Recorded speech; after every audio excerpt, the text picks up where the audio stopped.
भगवान, इंसान और विज्ञान, ये तीनों का चमत्कार उत्तरकाशी टनल रेस्क्यू ऑपरेशन में देखने को मिला और हम सब भी इस रेस्क्यू ऑपरेशन की सफलता पर गर्व करते हैं और सबकी सराहनीय करते हैं और उपलब्धि पर जितने लगी हुई टीम थी सबको शुभकामनाएं भी देते हैं। आज जिस तरह से 41 मजदूरों को रेस्क्यू कर 17 दिनों के बाद निकाला गया, यह वाकई में बहुत बड़ी उपलब्धि है। लेकिन इस उपलब्धि के साथ साथ ही इस हादसे के जिम्मेदार नवयुग इंजीनियरिंग कंपनी का जिम्मेदारी भी बनती है कि आखिर इतना बड़ा हादसा हो कैसे जाता है। इतने बड़े हादसे हो जाने के बाद भी इस कंपनी पे कोई कार्रवाई क्यों नहीं होती है और 17 दिनों तक रेस्क्यू ऑपरेशन चलने के दौरान यह कंपनी के कर्मचारी या कंपनी के अधिकारी या पदाधिकारी कहाँ गायब रहते हैं। जोहार, युवाओं का राजनीतिक मंच झार संवाद में आप सभी का स्वागत है। मैं हूं मनमंथ बैस। जैसा कि आप जानते हैं, रेस्क्यू ऑपरेशन 17 दिनों के बाद 41 मजदूरों को निकालने में कामयाब रही। उत्तरकाशी टनल रेस्क्यू ऑपरेशन में 41 मजदूर फंसे हुए थे। 17 दिनों के बाद यह सभी मजदूर कुशल घर वापसी या कहे कि बाहर उन्हें सुरक्षित निकाला गया। लेकिन इस पूरी हादसे के जिम्मेदार नवयुग इंजीनियरिंग कंपनी आखिर पूरा 17 दिनों तक कहाँ गायब थी, जबकि देश से लेकर विदेशी एक्सपर्ट तक वहां बुलाए गए थे। जब राज्य के मुख्यमंत्री खुद वहां पे निगरानी कर रहे थे और पूरी निगरानी की देखरेख कर रहे थे, लेकिन इतने बावजूद जब मुख्यमंत्री की मौजूदगी थी, मुख्यमंत्री के मौजूदगी में भी नवयुग इंजीनियरिंग कंपनी के पदाधिकारी कहाँ थे और वह एक बार भी मीडिया के सामने क्यों नहीं आए। पूरे 17 दिनों तक रेस्क्यू ऑपरेशन के दौरान एक भी बाइट या वक्तव्य नवयुग इंजीनियरिंग कंपनी के द्वारा नहीं दिया गया। या आप देखे होंगे आखिर क्या मजबूरी थी जो इतने बड़े हादसे होने के बाद भी एक बार भी मीडिया के सामने आकर अपनी बात रखने की गुंजाइश नहीं की या कोशिश तक नहीं की कि इतने बड़े बड़े हादसे हो जाने के बाद भी किस कठोरता से सब चीज पीछे से खेलते और देखते रहते हैं। और यह भी सोचनीय है कि आखिर इतने बड़े हादसा होने के बावजूद भी उस कंपनी पर कोई कार्रवाई अभी तक क्यों नहीं होती है या उस कंपनी पर कार्रवाई करने के लिए सरकार क्या कदम उठा रही है। क्योंकि इतनी बड़े हादसा हो जाना यह कोई सामान्य बात नहीं है और अगर उस कंपनी को या नवयुग कंपनी को यह सामान्य बात लगती है तो 41 मजदूरों की जान इतना सामान्य बात नहीं है। 41 मजदूरों को 17 दिन तक एक टनल में फंसे रहना यह कोई सामान्य बात नहीं हो सकता है। शायद आपके लिए मजदूरों की जान की कीमत ना हो, मजदूरों की कीमत ना हो, पर उन मजदूर के घर वालों से पूछिए जिनका पूरा रोजी रोटी ही उस मजदूर के कंधे पर होता है, जिनसे पूरा घर का खर्चा ही उनसे चलता है। शायद आपके लिए 1, 2 या 41 मजदूर या संख्या होगा, लेकिन इनके लिए तो पूरी जिंदगी होती है।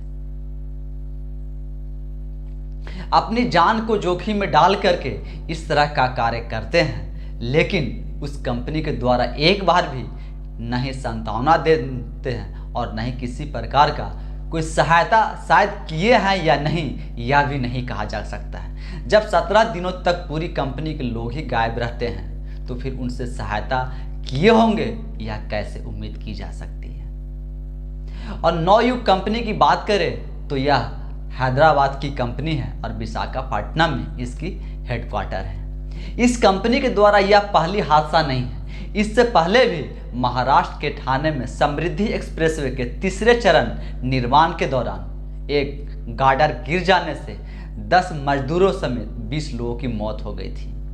यह मामला भी 31 अगस्त की हुई थी, लेकिन आज 3 महीना बीत चुका है, लेकिन 3 महीने में भी कोई कार्रवाई नहीं हुई है।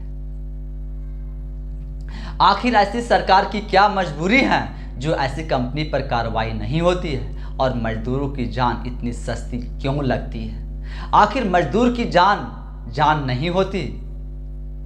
जबकि आप उत्तरकाशी टनल रेस्क्यू ऑपरेशन के दौरान देखे होंगे कि केंद्रीय मंत्री नितिन गडकरी से लेकर राज्य के मुख्यमंत्री पुष्कर सिंह धामी और पीएमओ के प्रधान सलाहकार तक वहाँ मौजूदगी थी और सभी लोगों ने वहाँ रहकर इस पूरी रेस्क्यू ऑपरेशन की निगरानी कर रहे थे और कुछ केंद्रीय मंत्री भी वहीं पर जाके तंबू गाड़े हुए थे। लेकिन सवाल वही उठता है कि इस पूरी हादसे के जिम्मेदार नवयुग इंजीनियरिंग कंपनी इस पूरे रेस्क्यू ऑपरेशन में कहाँ गायब थी, या इसे किसके द्वारा छिपाया जा रहा है, इसे छिपाने की कोशिश क्यों की जा रही है, इसे बचाने की कोशिश क्यों की जा रही है, इसके बचाने के पीछे क्या मकसद हो सकता है। क्या सरकारें बचा रही हैं या नेता बचा रहे हैं, या कुछ ऐसे पदाधिकारी हैं जो अपने लालच में आकर के ऐसे कंपनी को बचा रही है। और यह एक दो नहीं 41 मजदूरों की बात थी।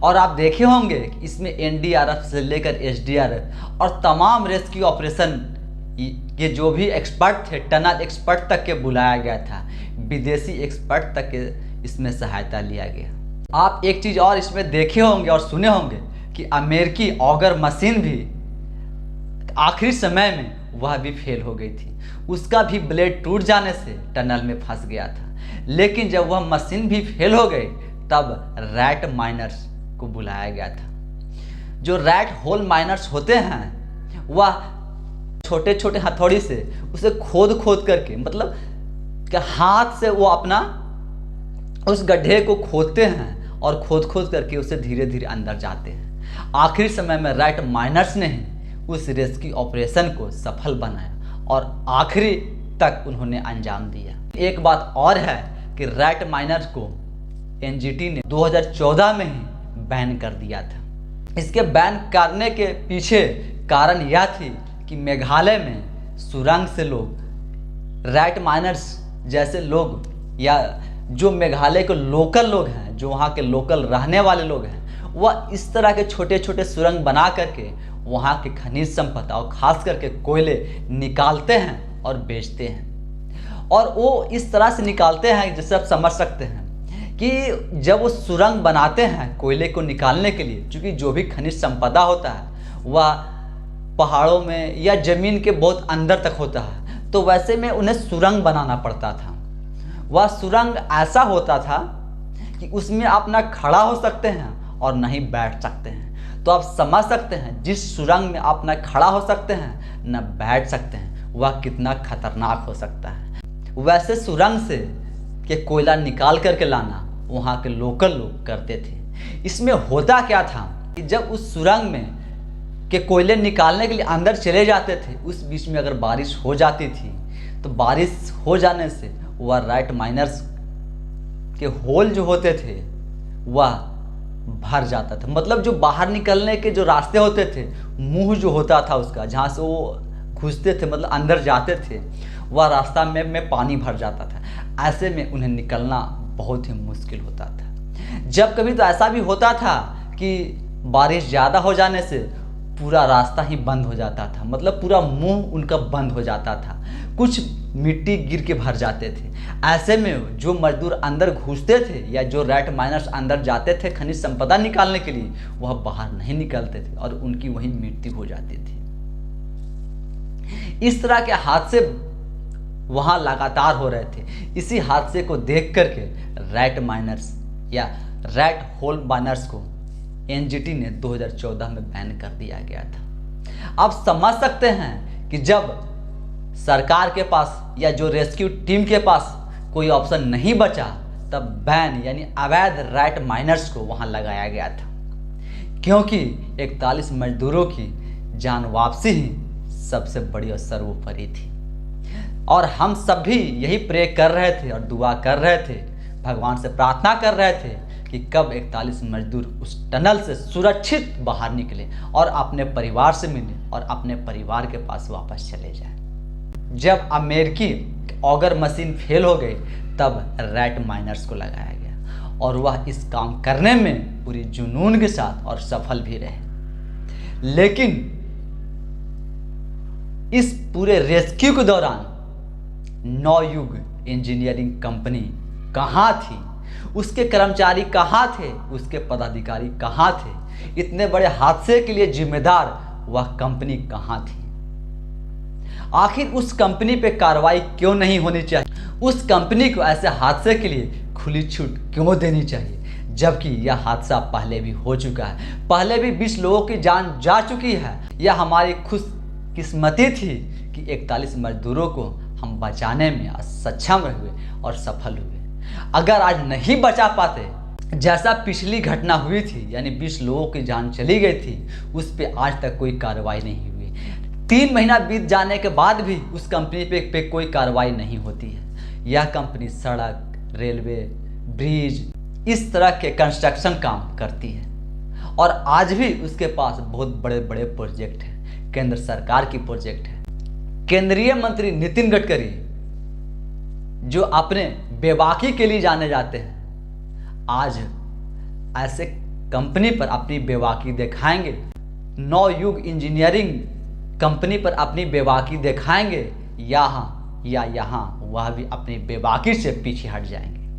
हमें उम्मीद है कि केंद्रीय नितिन गडकरी जिस तरह से अपनी बातों को पूरी बेबाकी के साथ रखते हैं, इस नवयुग इंजीनियरिंग कंपनी पर उसी बेबाकी से कार्रवाई करेंगे। इस हादसे के जिम्मेदार लोगों पर, इस हादसे के जिम्मेदार कंपनी पर, इस हादसे के जिम्मेदार अधिकारी पर, पदाधिकारी पर कार्रवाई करेंगे और इस कार्रवाई करने में आप संकोच नहीं करेंगे।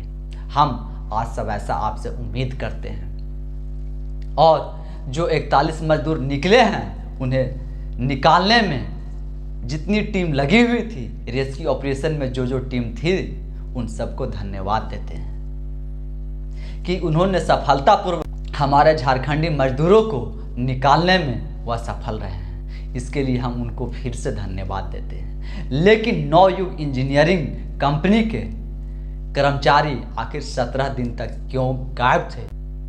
यह क्वेश्चन अभी तक हमारे मन में है और आगे भी हमारे मन में तब तक रहेगा जब तक इस कंपनी पे कार्रवाई नहीं हो जाती है। और इस कंपनी पे कार्रवाई अगर नहीं होगी तो हम यही समझेंगे, या हम लोग यही समझेंगे कि गरीब की जान, मजदूर की जान इन सरकारों के लिए सिर्फ एक नंबर और आंकड़ा है। चूँकि अगर सरकार, मंत्री, अधिकारी अगर मजदूर की कीमत समझते हैं, मजदूर और उनके परिवार को समझते हैं, एक जान की कीमत समझते हैं, एक इंसान की कीमत समझते हैं, इंसानियत समझते हैं, तो ऐसे कंपनी पर कार्रवाई होनी चाहिए। हम आपसे यही उम्मीद करते हैं। धन्यवाद।